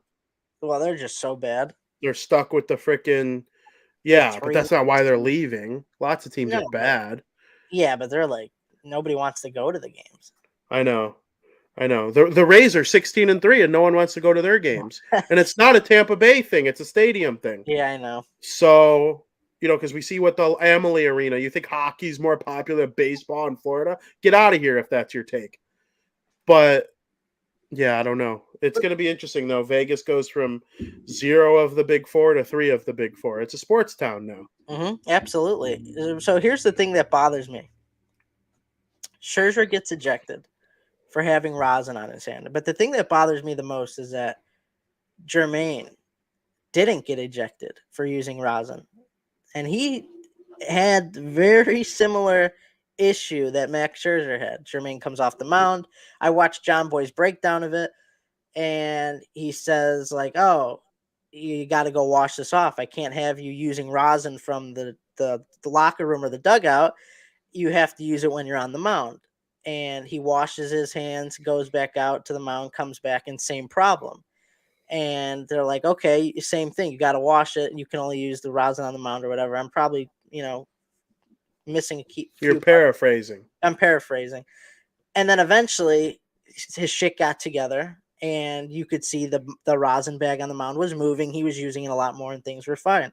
Well, Scherzer, we got the same incident, and this guy's ejected. Immediately. What are we not treating the rule the same way? Or why? Well, to me, it doesn't make sense. It's the same problem. They deemed it rosin. So which is illegal? Which is the one legal substance? It is legal, obviously, in moderation. You can't go out there and just stick your hand in a tub of rosin. You know what I mean? It's legal. It is up to the umpire's discretion on how they want to deem if it was a legal amount or not. But from what I've seen, Jermaine had way more rosin on his hand than Scherzer did, and he got to stay in the game. So we gotta come down with a set of rules here, and there has to be a fine line of what's legal and what's not to determine. Because I don't think Scherzer should have been ejected at all. It kind of bothers me that this rule ain't being called one way down the middle. Yeah, the whole thing gives me a pit because I will never forget. Yeah, and I'll never forget the 2021 season as long as I live. And freaking the first game back from the rule being changed, I was at, and Tyler Glasnow got injured, and we still haven't seen him pitch more than 3 games since. Mm-hmm. And that's crazy to me. So thinking about any of the sticky stuff conversation really bugs me. And so, yeah, seeing that happen to Scherzer yesterday really sucked. And then that looks bad for him because people are like, oh, he was cheating. But he wasn't. There was nothing what he did wrong. It gives him a bad reputation. You could see how upset he was. It just shouldn't have happened. If you're going to eject, you have to make it clear what the rules are going to be. Because in my opinion, and I know I'm not the only one, a lot of people's opinion, Jermaine's sticky rosin was a lot worse than Scherzer, and there was no discipline whatsoever. Absolutely. That's fair. It's very fair. So that's a little brief touch on MLB. If you want to get more into the MLB conversation, you could tune in at 2 p.m. today, just in 2 hours from now, where I will be hosting Crosstown Crosstalk with my good friend Brian Knights. Very excited to get talking about some college baseball and, the White Sox and what's going on there. Some more breakdown of everything that's going on. Make sure you tune in at 2 p.m. Looking forward to it. Frank, what are we watching this weekend? Did you watch Survivor yesterday? I did not watch Survivor yesterday. You told me I wouldn't be caught up, though, and I'm caught up. We ran 3 straight episodes that night because you told me I wouldn't be caught up by now. You were wrong. You were wrong. We caught up on all of our shows pretty much from when our little moving area there where we didn't have much time to watch TV. And we're fully caught up on Survivor, except for yesterday's episode. I haven't watched yesterday's Mando either. Please so I find a way to watch it. Please, okay. Because there was a scene. It might be. I've been watching Survivor for a long time. Okay, you said this last season too when freaking the no-leg chick, Noelle, when she hit that freaking thing, you said the same thing. You don't know what I'm going to say, though. You don't know what I'm going to say. I've been watching Survivor for a long time, right? 2 seasons a year. They're on season 44. I've been watching it since the seasons were well into their 20s. So I've been watching for quite a while. I've watched over 20 seasons of Survivor. Yeah. I can't think of a more funny thing that's ever happened since I've been watching. Funny? Yeah. I've never seen probably something as funny as I saw. Me, G, Tony were watching it. It had all of us laughing out loud. I couldn't believe it. I'm thinking about it now and I'm starting to laugh. Because it was just so funny. It was something that, one of us might have done or would do to each other. When we see, it was pure gold. Did everybody laugh on the show? Everybody was laughing and stunned. It was like, am I going to know right away what you're talking about? Oh yeah. It is going to go. You'll see this on YouTube videos in the future. You search up, obviously not now, but in the future, a year from now, funniest moments in Survivor history. This might be on the list at number 1. It was hilarious. That's really funny. I can't wait for you to see it. All right. I hope you think it's as funny as I did. I'm sure I will. I will make sure that is something that gets done for sure. Oh. That's really funny. I'm pumped now. I mean, I love this season. This has been a great because I kind of think this is 42, 44 or 44. 43 was a bad season to start with. It was. It was because and listen, I liked it. I liked it because I know what it could have been, and it's been explained to me that what it could be. But there weren't really many blind sides. There wasn't drama. It was I don't know if you've watched way more than me. I would venture to guess it was one of the cleaner seasons of Survivor. It was one of the worser seasons that I've ever watched. And I love Gabler, so I'm super happy with the way it ended and that I watched the season and all of that. But it was definitely a clean season. It went according to plan. It wasn't really messy or anything like that. You could tell this season is a little bit more interesting, I will say. Oh yeah. So I will report back on that. Yeah, and then of course all weekend sports, baseball, hockey, basketball. The NFL draft is next week. We will preview it on BarDown next week. I'm very much looking forward. We'll probably dedicate period 3 to the NFL draft. And kind of skip the pop culture stuff for 1 week because I am very much interested. Who are the Bears going to take at 9? Are they going to trade back? Who's going to be the number 1 quarterback taken? Will the number 1 pick be used on a quarterback? I think it will. Where does Jalen Carter get drafted to? How many, where does the Northwestern kid get drafted?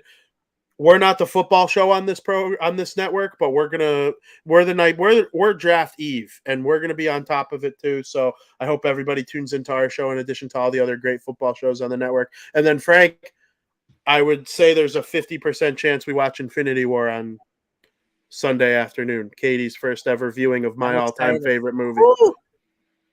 Yeah, my all-time favorite movie. If I could pick one movie, that's a good movie to have. Yeah, no doubt. And I like Endgame better. Endgame might be a better overall movie in terms of I get what you're saying. No movie ever left, no event in life ever left me more shocked. Outside of tragedy or whatever. I'm talking of things that are sports, entertainment wise. Nothing ever left me more shocked. I honestly think the Kraken winning the Stanley Cup would create less shock for me than what happened in Endgame. Mm-hmm. The Hawks winning Bedard and then winning the Stanley Cup next year would create less shock for me than what happened in Infinity War. I'm being dead serious. I've never been more shocked at anything I've watched in my entire life. I know Katie's had her ups and downs with this series, with the Marvel series. Yeah. I think this is the movie that reels you in. I agree. I know it did for me. I mean, I love the movies anyway, but this was the movie that was like, I'm on the boat and we're sailing and not looking back. Like this. I didn't want to talk when Infinity War ended. When you know what happens, my mind went to places that I didn't know it could go. It was almost like the movie created like a drug in your brain. Like it sent a chemical through my brain that like took me to places I had never been. And it was awesome in like a very cold-hearted, chilling way.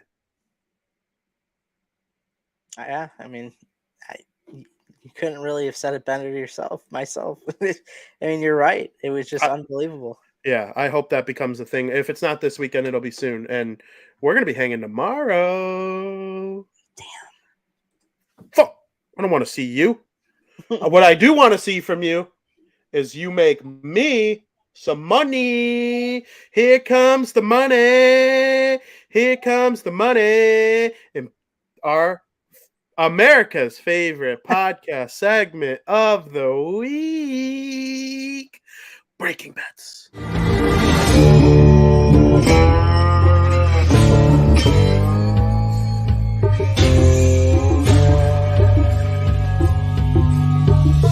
Where's my money, bitch?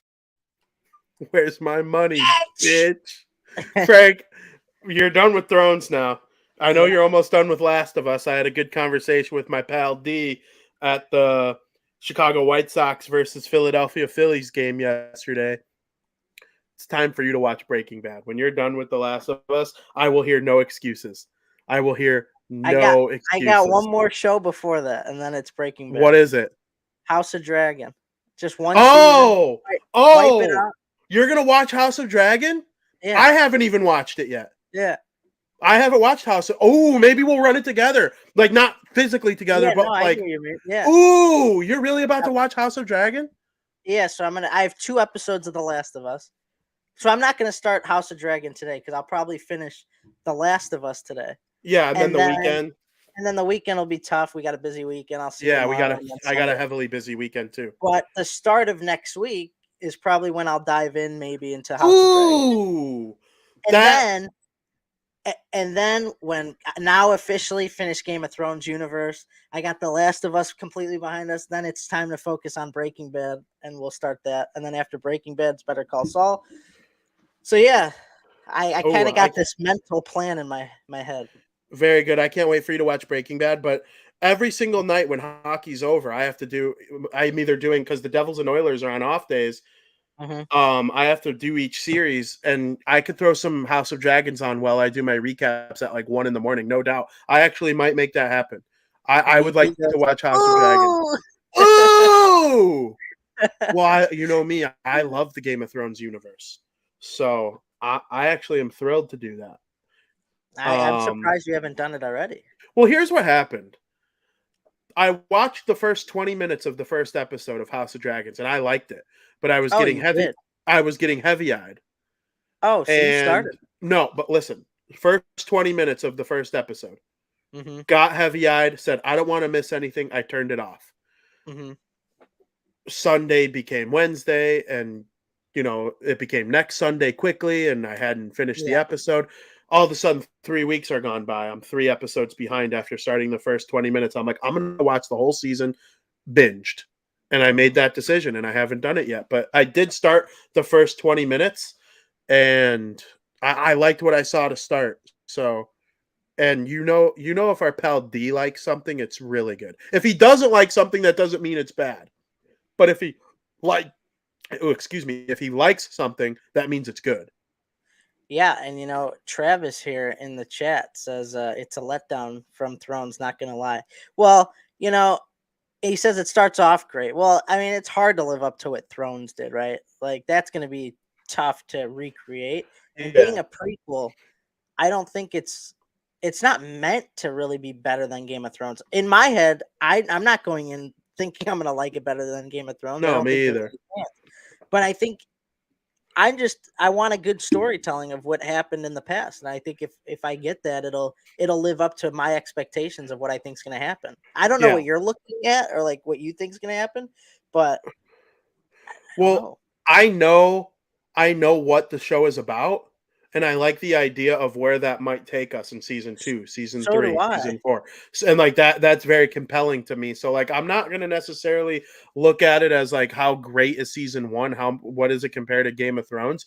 It's more like where can this thing go if they proceed to do it the correct way? And I was stunned when you didn't try to die on the hill that season 8 was good, because season 8 was terrible except for like 3 scenes in the whole season. It was just disgusting TV.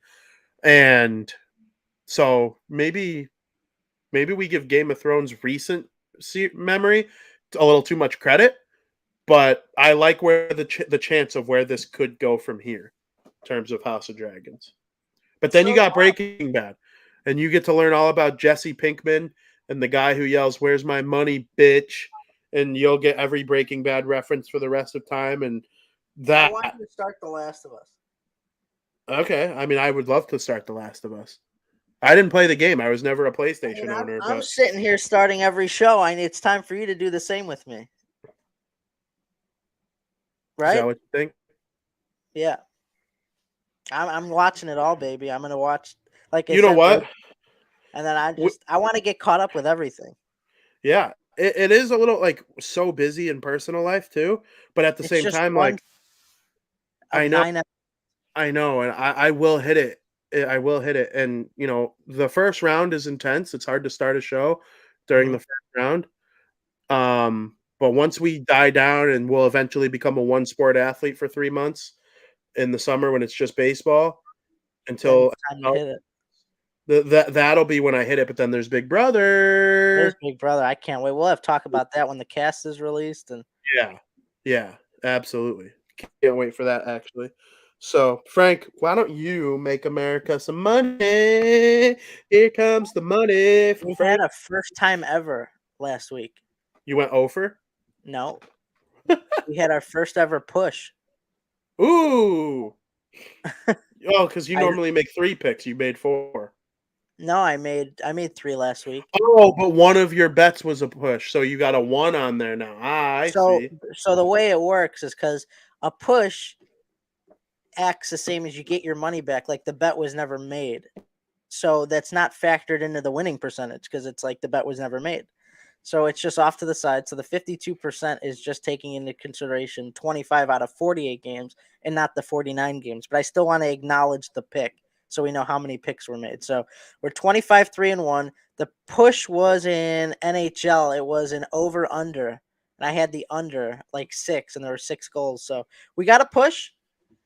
I'm excited for today's slate. I'll start off with the NHL, and I'm also going to do this is the first time ever I'm breaking bets. I'm giving a parlay because there's really no value just taking one side unless you want to risk a boatload of money. I'm going to parlay the Colorado Avalanche and the Vegas Golden Knights simply because it in my head I feel it hard to believe either of these teams losing 2 in a row at home with how dominant they could be. I like the Colorado Avalanche to even up the series, and I like the Knights to even up the series. But I don't know. I think that there's a possibility that the Kraken go up 2-0.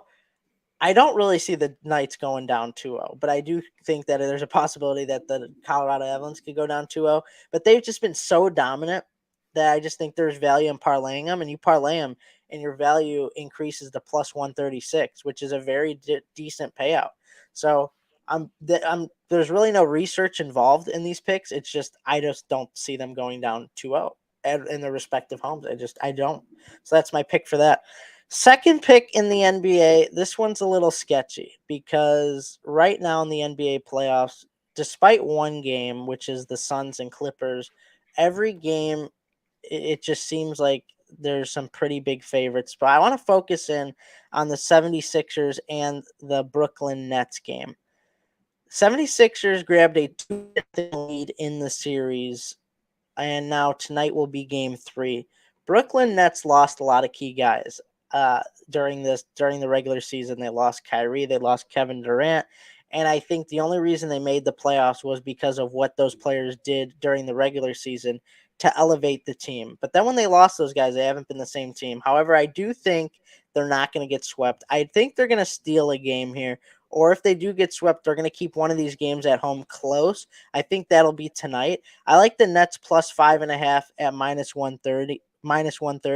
The Nets have gotten blown out in back-to-back games in game 1 and game 2, but I do think they're going to steal one or keep it close tonight. So I'll take the 5.5 points.